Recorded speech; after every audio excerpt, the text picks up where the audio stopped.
I'm Danny Otto. Welcome into an all-new episode of That Recap Show. Now, before we get into the episode, just wanted to issue major spoiler alert. We are going to be going over everything that happened in Season 2, Episode 6 of the Marvel What If series. So if you haven't watched that episode yet, you may want to pause this video, head over to Disney+, check out that episode, and then come back and enjoy the breakdown. Now, with that out of the way, let's start the show! Poppin' Off presents That Recap Show.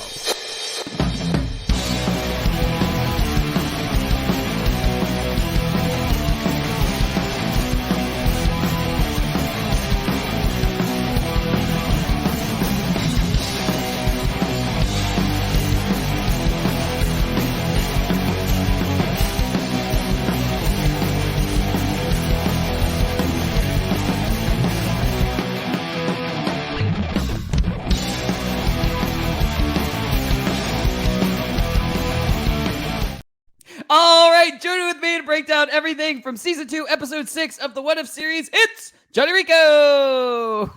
Hello. We need a behind the scenes. We need a producer that can just like play the behind the scenes stuff that's happening because it makes me giggle. I don't know what you're talking about. And no one else does except for me. Unless I put a photo up right now. Nope. Anyway, Episode 6. So look, this was awesome. This was like an original story that I would really like to see Marvel start doing in their special presentations and stuff like that, because this is where I think, you know how you've always said that you really enjoy DC's animated series more than Marvel stuff type of thing, because they just have a way with their Well, I just think they have a really good handle on animation story just because they've been doing it for so long, since the 90s. Yeah. Right, exactly. Yeah. That's what I'm saying. But I think if Marvel really branched out and had a division that was kind of doing these kind of original ideas and kind of made special features, special presentations, and took really original ideas and kind of did this kind of stuff, I think they would do very well. I would have loved to have seen a special presentation of this episode and kind of fleshed out way more of it and made it like an hour long type of thing and spent more time beginning, middle, and end and just kind of shaped it a little bit more. Like, I loved what we got. Don't get me wrong. I would have loved to have seen, more. I really enjoyed them doing this original story and really have this original plot line. Like, I mean, it felt very refreshing because it was, we've gotten like we've said in this entire series, the What If series is really fun to kind of explore what if this one difference happened and what the ripple effects would have been from that. But this was, I guess the one ripple was that Ragnarok happened hundreds, maybe not thousands, but hundreds of years before it actually happened in our main live action MCU type of thing.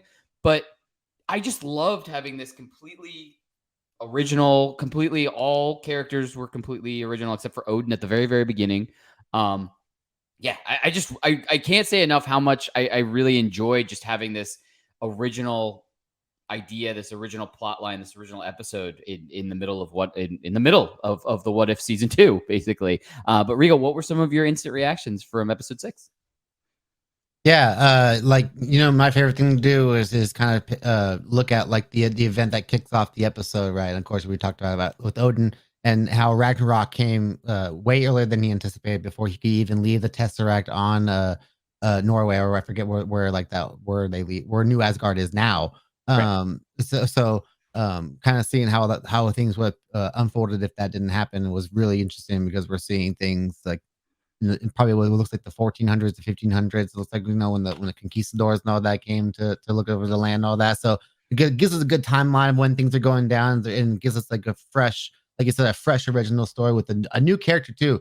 This show has given us new heroes, but they've been different spins on characters we already knew. Right. This is like the first time it's kind of given us like a completely original character to like especially within the MCU itself. It's not a character that pre-existed in the comics. This is its own fresh thing, which I love.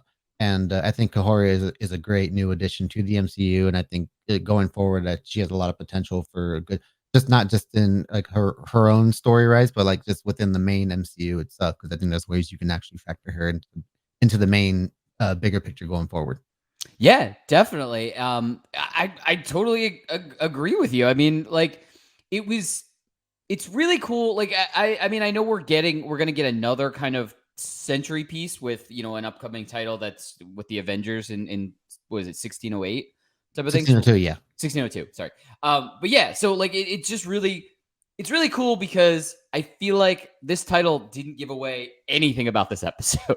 So it was just really cool to kind of just sit back and be like, oh, this is all new. This is all different. And it Yeah. was just a really It cool was new, but situation. it also felt very familiar too, because there's a lot of stuff in the episode that reminded me of past MCU projects, like just the whole kind of like when Kahhori gets shot and ends up into that other kind of like dimension where her other tribe people are, and with the powers. First thing it reminded me of was Talo and Shang-Chi, Yeah. when Shang-Chi meets his aunt and all that, and Talo.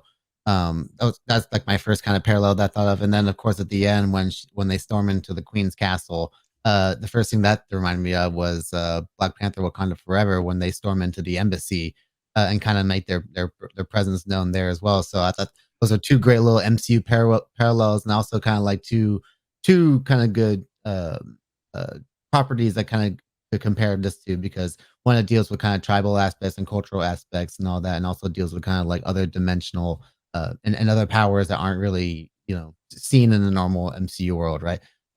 So yeah, this was a lot of fun on that in that particular aspect for me. Yeah, absolutely. You want to get to some big takeaways? Yeah, let's do it. Awesome. All right, I'm gonna kick off big takeaways, and just like what I was saying, I believe it was the last recap video. I think it was episode 5, where I was saying what was really cool is where they took elements from one thing and another and kind of combined them. This episode did that too. This took, but differently. This episode took elements from real life. There were conquistadors searching for the fountain of life for the Queen of Spain Mm-hmm. in real history, and then they took aspects and elements of the MCU, the live action MCU with the Tesseract, and the Tesseract ending up on Earth. It ended up on Earth in a different situation and stuff like that. So I thought like that mixing of real life elements and MCU live action elements was really cool. I think they did it really well, where it didn't it added to the story, the original story that we got, just like we Yeah, both kind of said already. and Is play on history. yeah, Yeah, exactly. Which is really cool when they can do that, when they can add stuff in and kind of be like, okay, the Fountain of Youth wasn't real, but the Tesseract made something that kind of was like could have been mistaken as a Fountain of Youth type of thing. Like it's yeah. cool when they can kind of blend reality and fiction like that. It always that always like will suck me into something if they can kind of blending of that type of thing in historical information with whatever universe, whether we be Yeah. in a comic book movie, whether it be in a horror movie, whether it be anything. Kind of those blendings are always a way to get me interested in whatever I'm watching or reading, stuff like that. But Like we go, Moon Knight and the Egyptian gods and stuff yeah, like that, where they try to incorporate the real life stuff. That's always, yeah, and not to sidetrack too much, but that's also like what I like about DC is when they incorporate like real life Greek mythology and stuff like that into like the actual heroes, and even and Marvel does that too with yeah, Thor and Hercules and all that. So it's like I really like when they incorporate actual mythology into this, and it gives you like a reason to want to look into those things even deeper. yeah, absolutely. But Rio, what were some of your takeaways from this episode?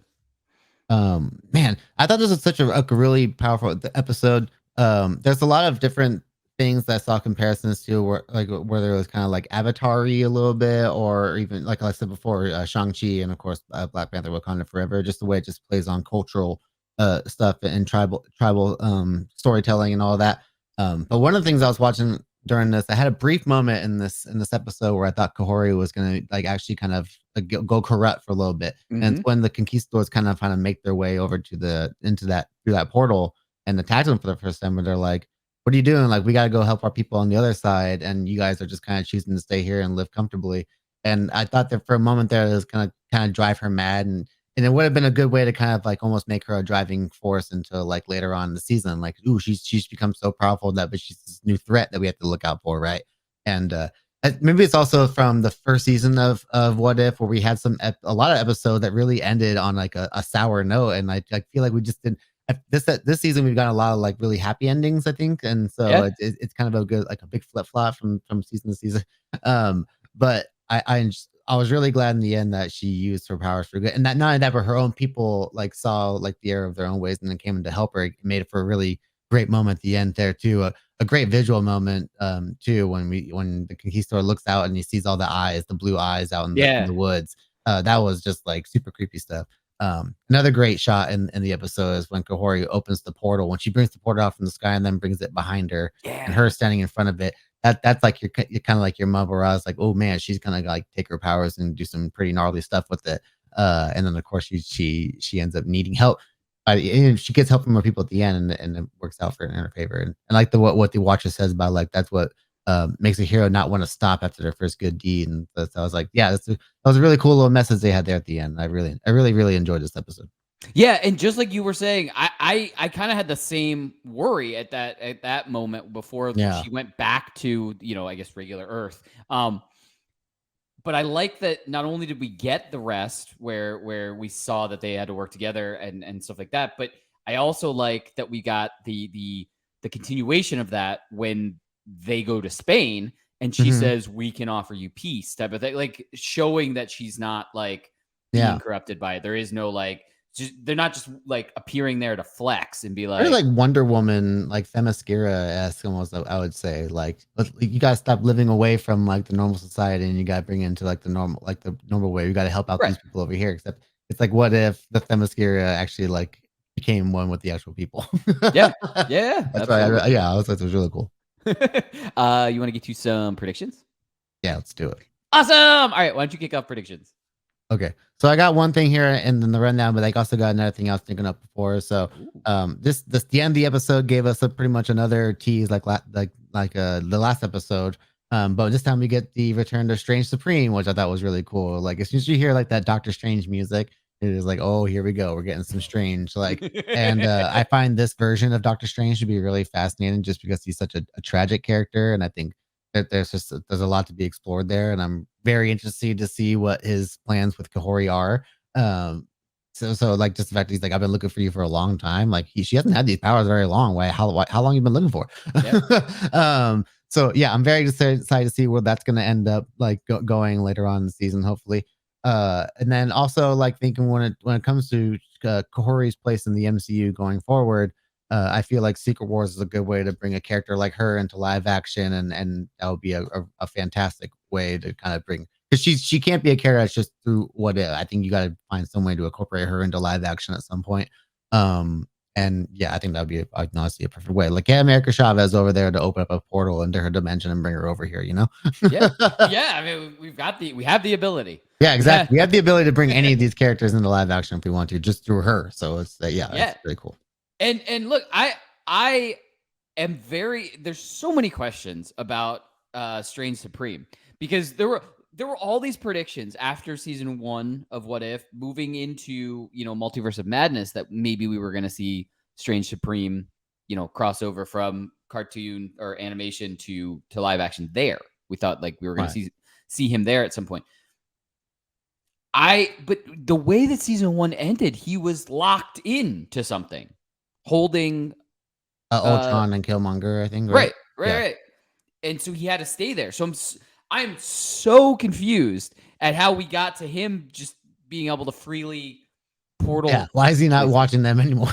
Yeah, that's a question. And then the other question is he working with the Watcher, or is now he working against the Watcher, or trying to change stuff with the Watcher? Like, you know what I mean? Like there's so many Mhm. questions. There's so Yeah. many questions. Yeah, for sure. But it's really interesting because just like you said, and I just have to agree with you. Strange was such a tragic character because he did what he did because he wanted to change a fixed point in time. He wanted to Mhm. change Christine's death, basically, and he ultimately couldn't. He destroyed an entire universe doing that, Yeah. Yeah, he basically. destroyed his own world. Exactly. And so, he made up for that with Mhm. like by help of the Watcher. Basically, he had to, find the error in his ways and kind of do so. Yeah. So I am very interested to see, what's gonna take shape with Strange Supreme moving forward, whether he's working with the Watcher, how he got out of the situation he was in, because yeah, the last we left him, the Watcher said, you can't leave this. You have to keep them here, basically. Yeah. So very interested to see what's going to happen moving forward. Yeah.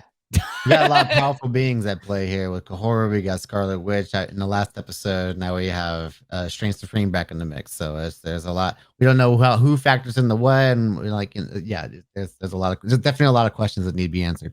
Yeah, absolutely. And as always, that's what we think. Let us know in the comments below. What's the most important question? Like, I can't even think of like an important question for you guys to put in the comments. But basically, who is Strange Supreme working for, and how did he get out of the situation he was in season 1? And as always, don't forget, like, subscribe, and turn on notifications to hear about all of our latest audio and video podcast releases. Bye, everybody! Popping Off presents That Recap Show.